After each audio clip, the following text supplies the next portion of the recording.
こんにちは、神谷由紀です。今回からイタリアの旅をお届けします。ミラノ、パルマ、モデナ、シチリアで出会ったイタリアの味に加えて、パレルモでの自炊体験やシェフマッシモ・ボットゥーラ氏のレストランなど、美味しい体験たっぷりのエピソードが続くシリーズになっています。今日は第1回ミラノ編です。久しぶりのミラノ。前回来たのは2018年の12月なので7年ぶりです。今夜は近くのレストランで食事しようということで、やってきたのはリストランテサンカルロ。サンカルロ広場にあるこの店はドゥオモにも近いので観光客向けの店っぽさはありますけど、なんせ泊まっているアパートから88メートル、徒歩1分です。長旅で疲れている時は店選びはサクッと済ませたいので上出来です。夫はシーフードのリゾットです。トマトと魚介のストックの旨味を吸ったリゾットで、エビ、イカ、アサリ、ムール貝と具がたっぷり入っています。味見したらめちゃめちゃ美味しくて、夫も気に入っていました。私はミラノで最初に食べるご飯はこれと決めていたオッソブコ。子牛のすね肉を野菜や白ワインと一緒にじっくり煮込んだミラノの郷土料理で、ミラノに行かれたらぜひ一度食べてほしいおすすめ料理の一つです。嬉しい。またミラノでこれ食べれるの。オッソブーコはサフランの入った黄色いリゾットアラミラネーゼと組み合わせるのが定番です。野菜とバターの甘みたっぷりのリゾットアラミラネーゼはホッとする味です。リストランテサンカルロは観光客向けの店だろうとあんまり期待していなかった私たちの期待をはるかに超えた美味しい店でした。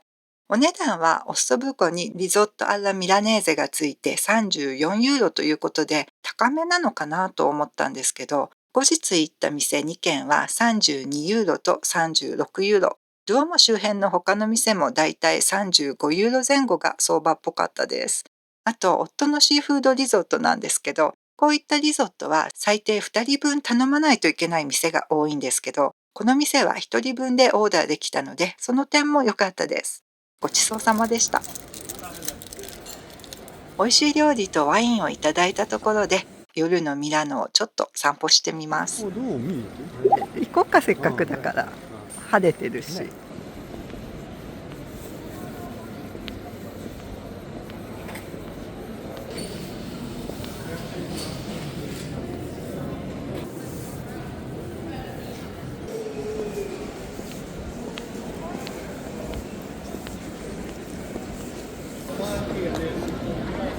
Adesso qui sono tutti un tasto.2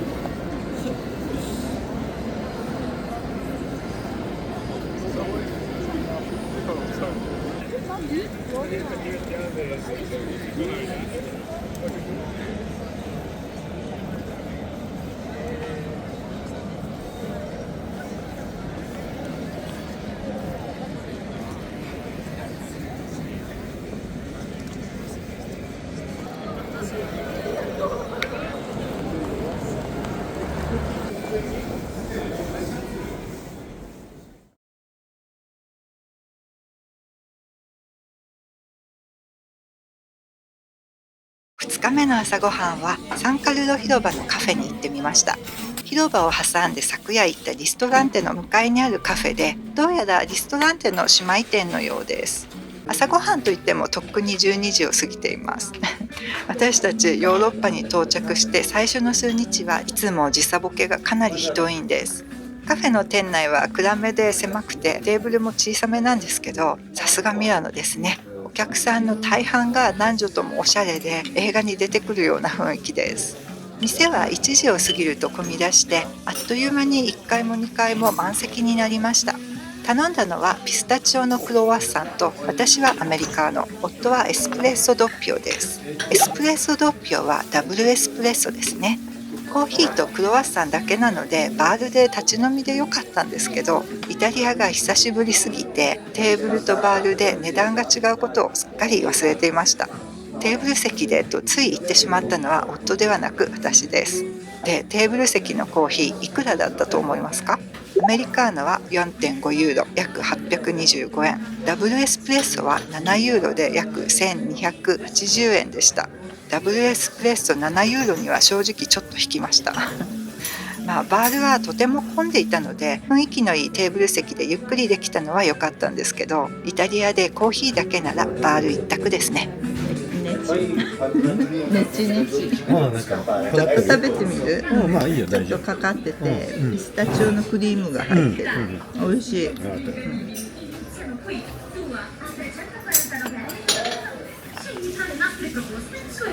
甘め。甘め？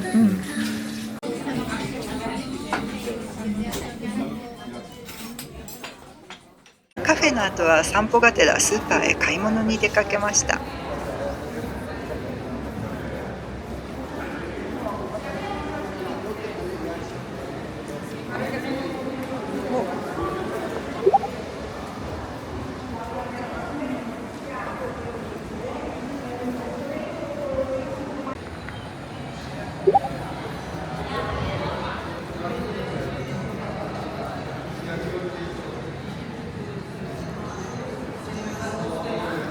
ここもなんかカフェだね。ここもバールがめっちゃ混んでる。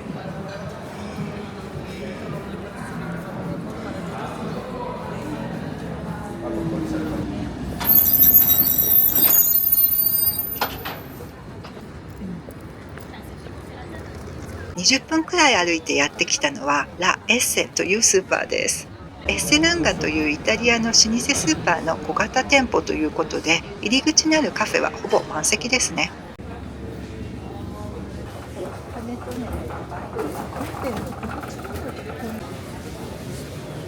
魚じゃん。アサリとかあるスモークサーモン。ね。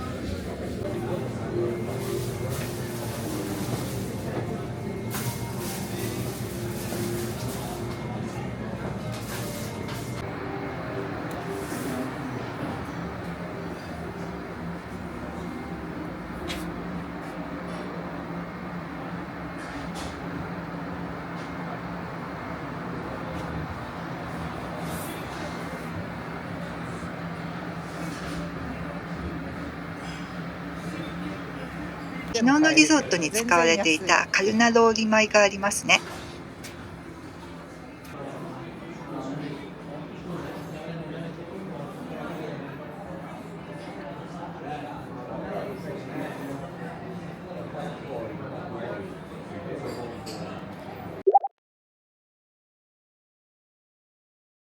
帰りにドゥオモに立ち寄るとクリスマスマーケットが開かれていました。サラミやチーズなどイタリアらしい出店が並んでいます。あ、香りが。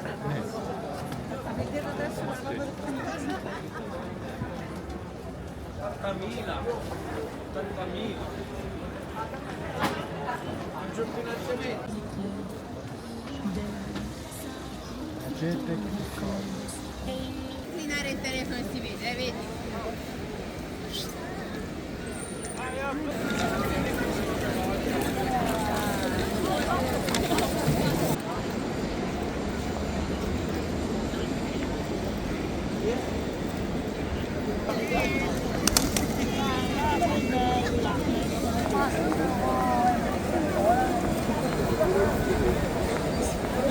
ガレリアは何度来ても素敵な場所ですね。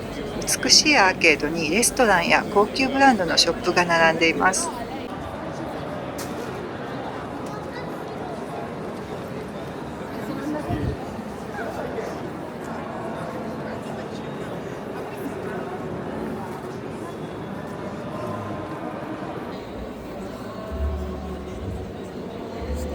ガラス張りのドームはいつ見ても圧巻の美しさです。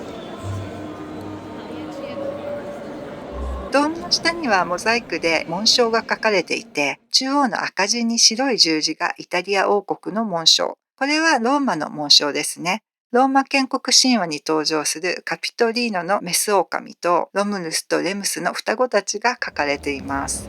この青地にお牛のモザイクはトリノの紋章で、牛のあそこに片足のかかとを乗せて3回回ると願いが叶うそうです。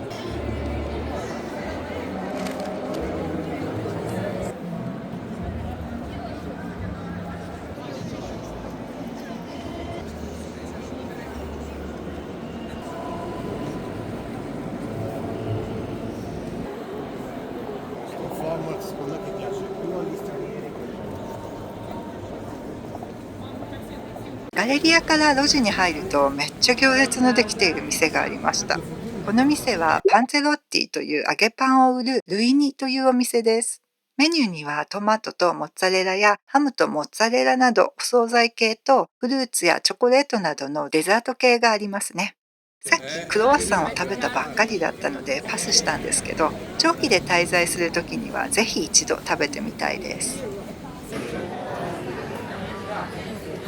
次はなんだかグッとくる赤い壁にエレベーターがあったので試しに乗ってみたら、なんかパラダイスみたいなところに着いてしまいました。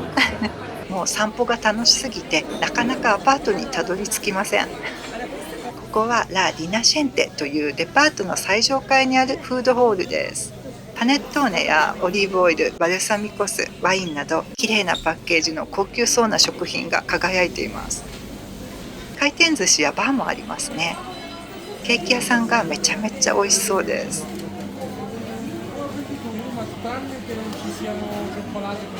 テラスにレストランがあってドームを眺めながら食事できます。ちょっとイータリーっぽい感じがしました。食べ物が好きな人は立ち寄ると楽しいと思います。可愛いパッケージの気の利いたお土産も見つかりそうですね。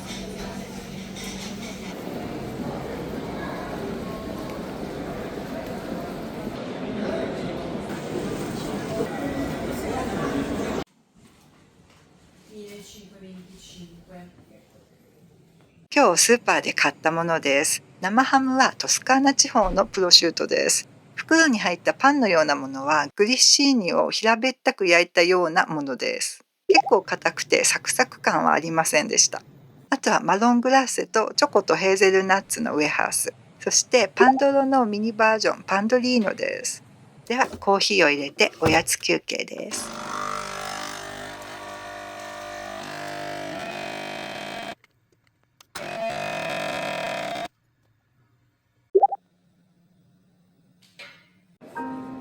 おやつの後、夫がドームの中を見てみたいというので、またドームへ出かけました。私は前回ミラノに来た時にドームに入ったんですけど、夫は風邪気味でホテルで休んでいたので、今日初めて中に入ります。チケットはオンラインでも買えるんですけど、私たちはチケットオフィスで買いました。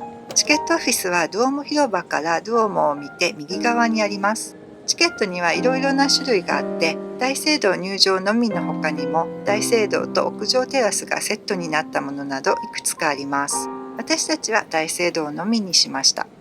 入り口でセキュリティチェックを受けるんですけど、冬は観光客が少ないのか待ち時間ゼロで入れました。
大聖堂から出るとまだ5時でしたけど、もう暗くなりかけていました。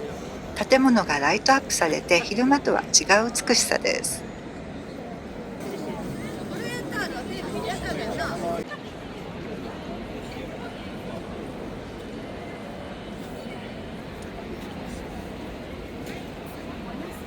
またガレリアを通り抜けてアパートに帰りたいと思います。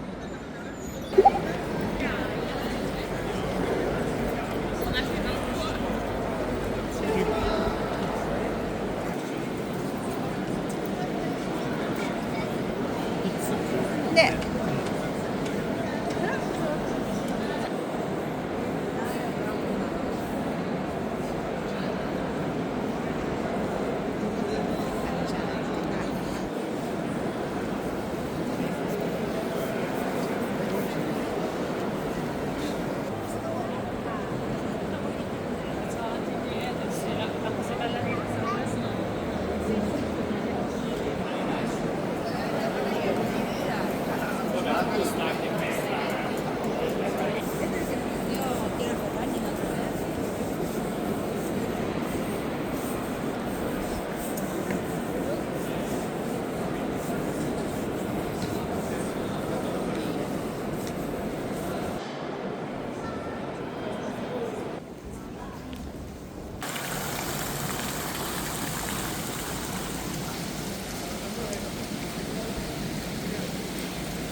今日はミラノで食べたいもう一つの定番料理、ミラノ風カツレツを食べようと決めていました。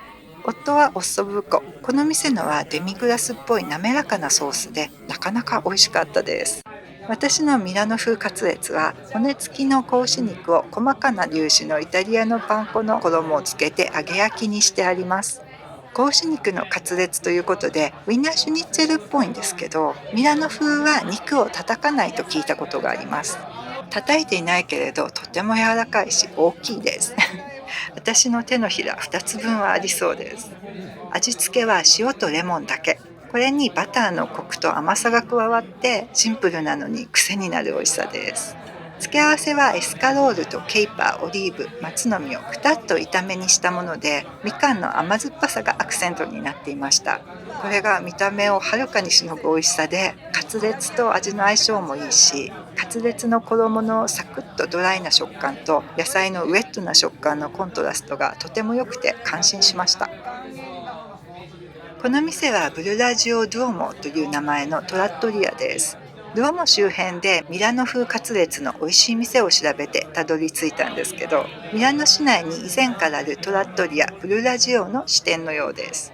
12月のイタリアのレストランはめちゃめちゃ混んでいるので、美味しい店は予約なしだと厳しいんですけど、もしダメでもドゥオモ周りならいくらでも店はあるのでダメ元で来てみました。ほぼ満席でごった返していて、大抵の店なら断られていたんだと思うんですけど、フロアの店員さんたちがめちゃめちゃ親切で、私たちのテーブルをなんとかアレンジしてくれたので、時間制限はあったけれど席に着くことができました。小さな店だし、テーブルの間隔も狭いんですけど、気軽に行けるトラットリアだと思います。ちなみに本店はランチの限定メニューがお得で美味しいということなので、またミラノに来れたらぜひ行ってみたいです。こ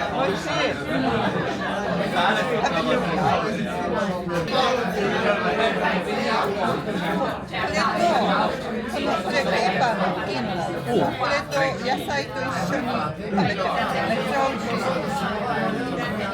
ワインのことを忘れてた。じゃあ、これいただきます。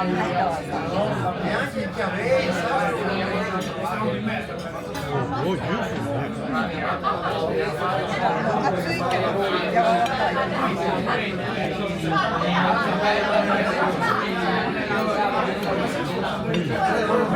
これ美味しいよね。もっとどうぞ。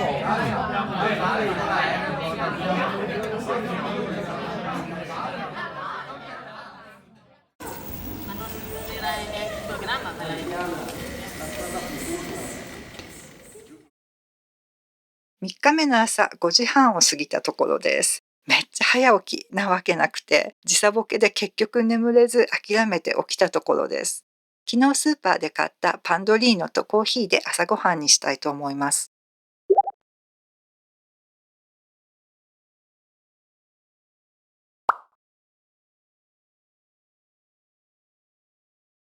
朝ごはんの後に寝てしまって、目が覚めたらギリギリ午後3時でした。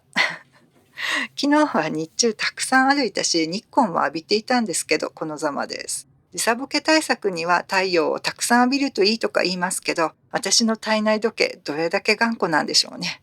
で、この建物はサンカルロ・アル・コルソ教会です。ここには13世紀頃修道院があったそうなんですけど、19世紀にその修道院を取り壊して建てられた教会です。というわけで、あっという間に夕食の時間になりました。今夜はブルネッロというオステリアを予約していました。とても雰囲気のいいお店です。テーブルに着くとすぐにパンとアペタイザーを持ってきてくれました。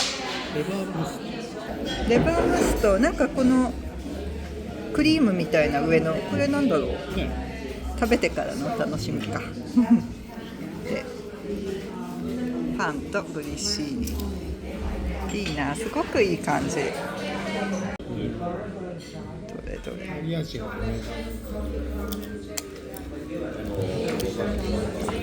黄色いのはジンジャーとレモンのカード、美味しい。あ、美味しい、生臭くなくて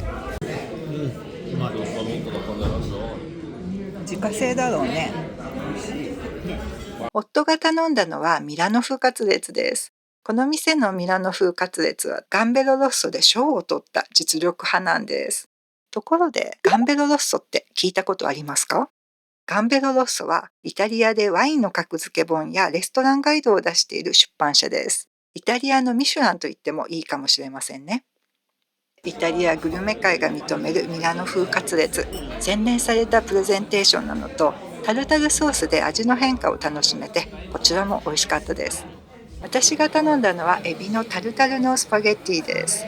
ローストしたトマトを使ったクリームで和えたスパゲッティの上にライムでマリネした赤エビのタルタルが乗っていて、プリモサーレチーズのソースとケーパーのパウダーで仕上げてあります。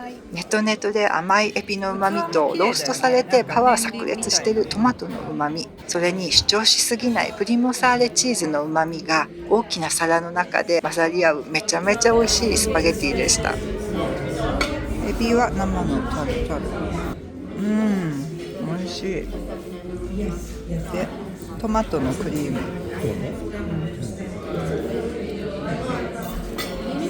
めちゃめちゃ美味しい。料理が美味しかったのでデザートも食べてみることにしました。頼んだのは自家製カントゥッチとビンサントです。夫はグラッパを頼みました。カントゥッチはアーモンドがたっぷり入った焼き菓子で、トスカーナ地方のビスコッティと言ってもいいかもしれませんね。カントゥッチとビンサントは7年前トスカーナ地方のアレッツォで食事した店でサービスで出してくれた思い出の組み合わせです。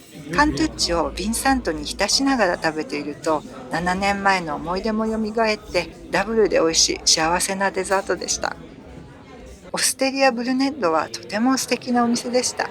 地元の人に人気があるようなので予約していくことをお勧めします。ダフォークというアプリから簡単に予約できました。店を出ると外は雨でした。また地下鉄に乗ってアパートへ戻ります。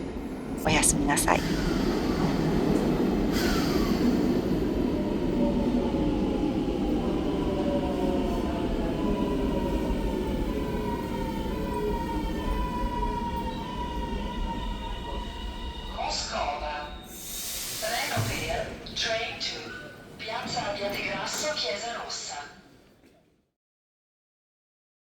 ミラノで滞在したアパートをチェックアウトする前にルームツアーしておきますね。キッチン付きのリビングルームとベッドルーム、シャワー、ミニ洗濯機がついていました。インテリアはファンシーではないけど、ビットリオ・エマヌエーレ2世大通り沿いでドゥオモにも歩いて5、6分と立地が最高に素晴らしいアパートでした。3日目にお掃除の人が来て掃除と理念交換をしてくれました。今日はモデナへ行くので、ミラノリナーテ空港でレンタカーを借ります。リナーテ空港は地下鉄ですぐなのでめちゃめちゃ便利です。モデナへ向かう途中でパルマに寄ってランチ休憩します。パルマといえば生ハムとチーズ。というわけで次回の動画はパルマ編です。お楽しみに。では最後まで見ていただいてありがとうございました。またね。